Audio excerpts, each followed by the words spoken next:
So I would propose that as a first project, you would focus on a jacket, a suit jacket. Maybe you have a full suit in mind, and that's great. It's possible that you've already made trousers specifically, and if you do go on to make a suit and you're making the trousers for it, it's kind of not going to be too dissimilar to what you've done in other trousers you might have made, depending on how far down the rabbit hole of bespoke techniques you want to go. But for now, we'll think of the basics, and I think focusing on the jacket is a good way to whet your appetite. And I think the jacket ultimately, for better or worse, is the thing that people tend to get most excited about. So what do we need? Now, if this video is speaking to you, you probably already have a sewing machine. The question then is, what do you need it to be able to do?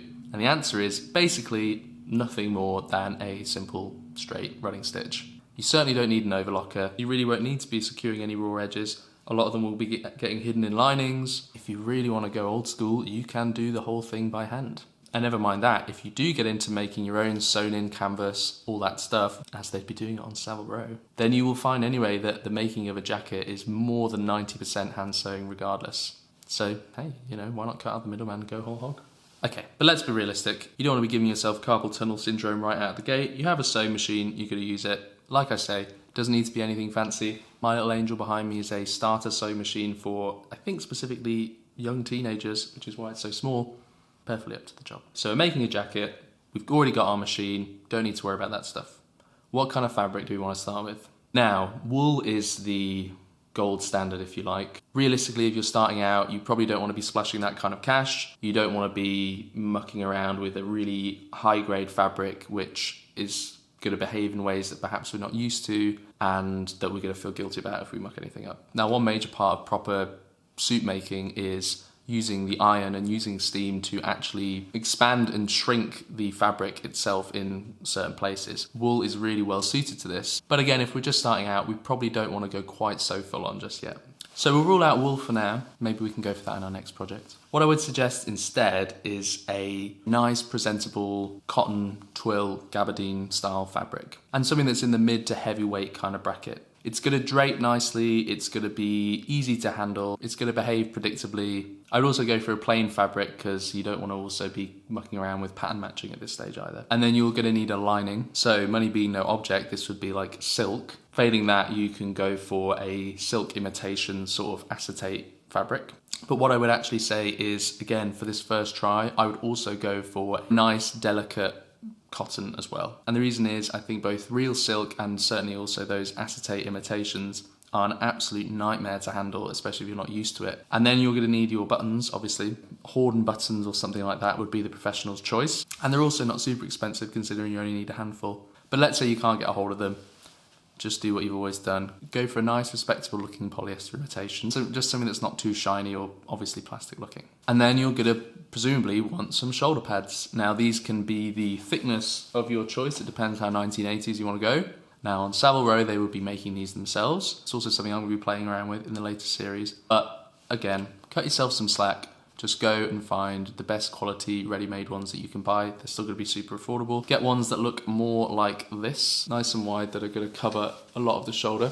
Just bear in mind that the thickness of the shoulder pad you use will affect the slope of the shoulder and also the depth of the armhole. We'll talk about that in a minute. If you don't already have one, a sort of a hip curve ruler situation will be useful for any changes you might need to do to your patterns, but even then, ultimately not an absolute must-have. So you've picked out your fabric, you've picked out your lining. The next thing you need is a pattern. And I really think, again, at this beginning phase, just go with a commercial pattern, and moreover, just use fusible interfacings. So in a proper bespoke garment, you're gonna have this elaborate sewn-in canvas situation, which gives the front of the jacket structure and is a really essential part of what makes those garments what they are. But again, I think starting out, you don't want to get too bogged down with making that sewn in canvas because it can take a long time. And B, I think you probably just want to be focusing above all on getting the pattern pieces actually to fit correctly. So you have your pattern, you've picked out your size. What we then need to do is make a toile. A toile you may have made before for another garment.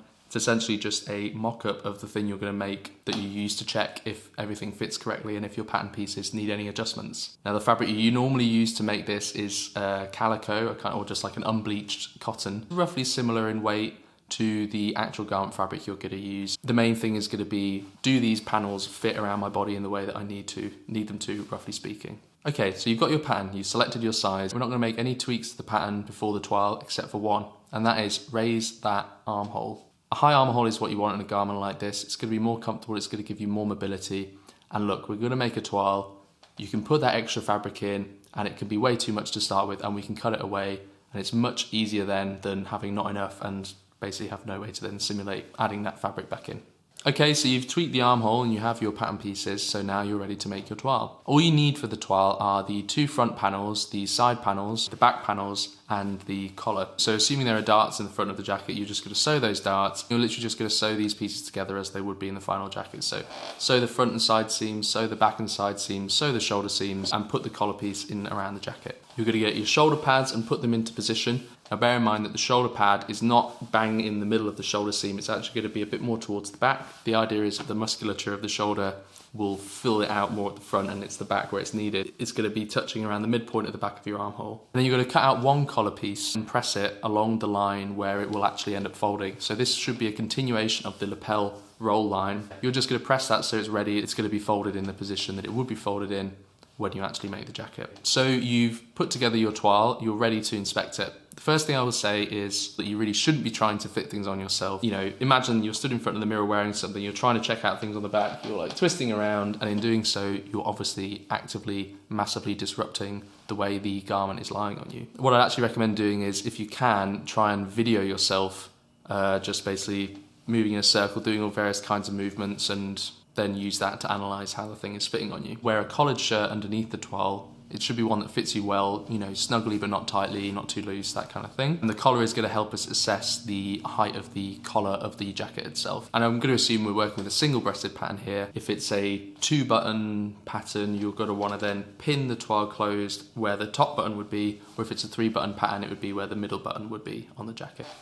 Those are the only buttons you're ever going to be doing up on either of those kinds of jackets. You've put together your toile, you have filmed yourself wearing it, and you are ready to decide what it is that may or may not need changing. So I think these are the handful of key things about the jacket that you want to be paying attention to, in no particular order of importance except for this one thing, and that is jacket balance. The balance is all to do essentially with your posture and how the jacket is fitting around it. Now the idea here is that we want the straight grain of the fabric falling directly down on both the front and the back of the jacket. At the bottom of the jacket should be a nice straight hem, and you don't want the front of the jacket either pulling up and the front's kind of crossing over. If you sort of maybe are leaning back too much, or you sort of stand with your chest sort of stuck out and your shoulders back, or alternatively maybe the jacket is kind of opening up towards the bottom. Perhaps like me, you have sort of rounded shoulders, maybe you have a bit of a stoop. So you kind of mainly want to look at it from the front. What's the front of the jacket doing? Does it look like the front panels are crossing over too much at the bottom, or does it look like they're pulling away from each other? And then you also want to look at it from the side. Is there kind of like a neat straight line between the front and the back? Does everything kind of look in balance, or is one thing kind of pulling and rumpling in either direction? You want to modify it by either elongating the back and shortening the front, or vice versa. Then you're going to want to think about, do I have any weird creases in the shoulders? So I, for instance, have quite sloped shoulders, and in a standard pattern, what that means is that the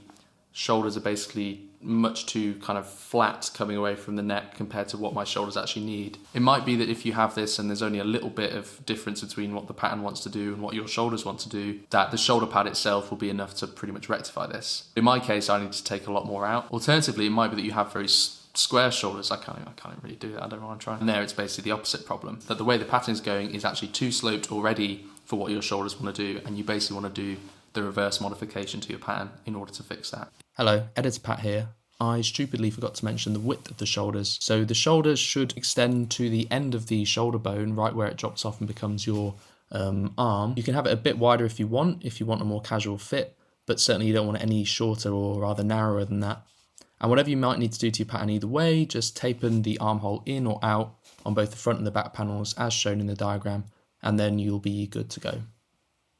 Is it too tight in the chest, in the waist, around the hips? So you don't want your vents flapping open, for instance. You don't want, and conversely, you don't want lots of wrinkles around the waist. You don't want too much baggage around your sort of stomach area or your natural waist. I mean, it depends kind of how loose or how casual or how fitted you want the overall jacket to be. So assuming it's kind of on the more fitted side, you would want to have the jacket closed. So in this case with the pin, you would kind of want to stick your finger in where they're joined together, and you'd want to kind of pull it away from your body, and that distance should really just be a few centimetres or so. And is it too tight on the chest? Is the shape of the lapel breaking under the kind of pulling away in the middle, or is it kind of conversely very wrinkly? Whichever problem it may be, whichever part, you know, top, middle, bottom it may be, you just kind of want to taper in the sides of the pattern accordingly in the according place. And again, taper being the opposite word. You don't want any sharp, jagged lines in any of this stuff. You want to kind of make sure it's a smooth, graded line from wherever you're departing from in the existing pattern to wherever you're ending up arriving. Then there's also the length. Again, this is taste. Some people, I think this sort of shorter jacket has been much more in style nowadays. Traditionally, the jacket length should be more like kind of full half of your body's proportions, or another rule of thumb is it should go down to the bottom of your hips, which is to say the bottom of your bum. This though might depend on your proportions. So I am quite tall, I have quite long legs, and I also have quite a short bum. So even when a jacket goes down to the bottom of my bum, my top half and my bottom half, so my legs, my trousers and my jacket, still kind of a little bit out of proportion with each other. So I would tend to want to go for a bit more length actually than that bottom of the bum rule. But either way, again, ultimately it's a matter of taste, lengthen it or shorten it as such. And now we come to the collar. So the collar, you want it to be sitting comfortably against the back of your shirt collar, and ideally it would be leaving 1 to 2 centimeters of shirt collar visible above the jacket collar. And it's really important that in a well-fitted jacket, the collar essentially is stuck to your neck at all times, in that, you know, when you're moving your arms around within reason, it's not like popping up and down, it's not hanging back off your shirt collar, and by the same token, it's not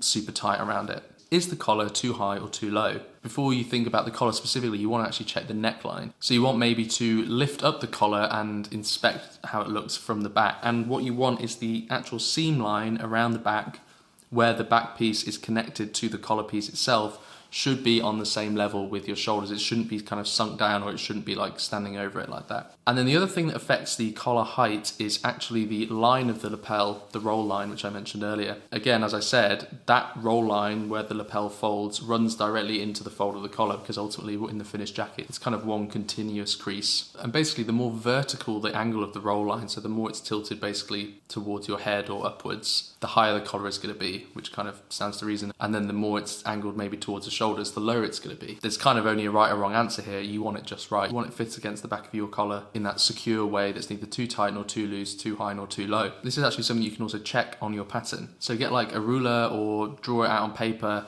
and have that roll line continue up past the shoulder seam point on the front panel. And the point at which this line actually passes the shoulder seam, this line should be more or less 1 inch or 2.5 centimeters away from where the stitch line is going to be, where the collar stitch line is going to be there. Assuming the neckline, for instance, is also the correct height, that should more or less give you the correct collar height as well. And lastly, is the collar too tight? Are there some creases in the shoulders that don't seem to be explained by either sloping or square shoulders? Is the collar sort of like riding up, kind of almost as if it wants to unfold and lay flat against your neck like that? And is it just looking like it's kind of tugging a little bit? If that's the case, then all you really need to do is just lengthen the neck seam going around from the front panels into the back panels and back round, and you're going to spread that out into the 3 seams. So the 2 shoulder seams and the back seam, you're just going to let them out by whatever you think the amount is you need. And the way you're going to check how much you need to do is you're going to actually remove the collar piece, and you're going to start to unpick those seams from the neckline, just a few stitches or so,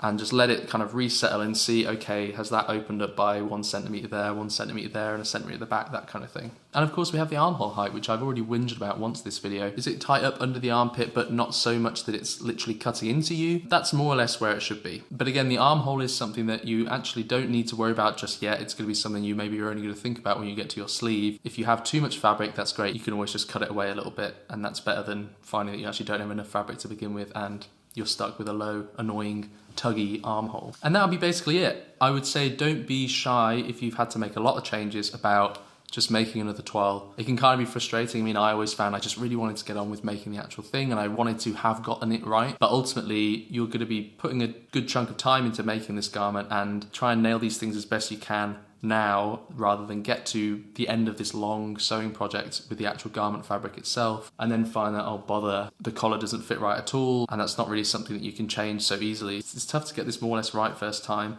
and you probably still will find once you finish the whole garment that, oh, I would rather have had a bit more width here, or I didn't account for my sloping shoulders enough, whatever it might be. that's totally fine. There's a 99% chance that that's still going to fit you much better than whatever you bought off the rack. Now, it might be that you're feeling particularly confident, or that you are experienced enough and you trust your expertise that you actually do want to get drafting your own pattern and you do want to be making the sewn in canvas. If you are interested in drafting patterns for menswear, I can recommend this book, which I've used to draft a jacket pattern before. But again, just bear in mind that the measurements that you're using to draft that pattern are only telling half the story of your body's idiosyncrasies. And it's a real skill to be able to tell by sight, whether it's sloping shoulders or a different posture, what sort of things you also need to take into account when you're making that pattern, because those aren't necessarily going to show up in the measurements. The chances are the pattern that you draft yourself is still going to need a toile, it's still going to need some adaptations in order to get it to fit. So again, please by all means do it if you feel like it. It's really interesting, and it might be that you think, well, I'm going to want to do it at some point, so why not now? I agree, why not now? And I think I'm also going to do a video actually on how to draft a jacket pattern, so keep an eye out for that. And then it might be that you actually do feel like making your own sewn in canvas. And I think if you're already at the place where you're really into doing that, I would recommend probably that you get this book,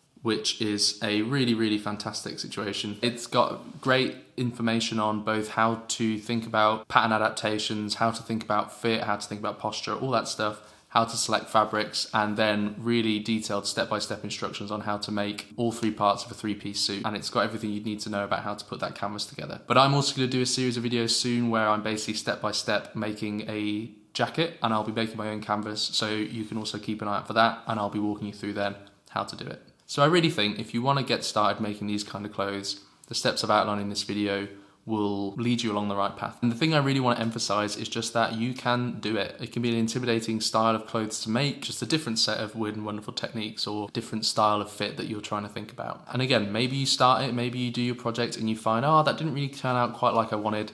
That's also fine, that's part of the learning process. First thing I made, I'm still fond of it, I feel proud of it, but I actually had to make it on a bit of a deadline. The morning of that wedding, I was still sewing on buttons onto my cuffs, and I look at it now and think, oh, I would have done this and that differently. But I still wear it, and it still fits me better than jackets I have that I just bought. So trust yourself, take your time, be patient, don't be shy about unpicking something every now and then. And I'd really love to hear from you in the comments if you have already made something like this, or if you are starting after having watched this video, if you've encountered any certain types of issues, or what it is that makes you want to get into making these kind of garments. Anyway, I hope you've enjoyed this video. Please do like and subscribe if I may be so bold as to ask. And yeah, there will be more content of this nature coming soon. Like I said, I think I'll do a video on how to draft your own jacket pattern. Then there's also a series coming up where I will be basically step by step going through the making of a suit jacket for myself. Thanks for watching, have a good one.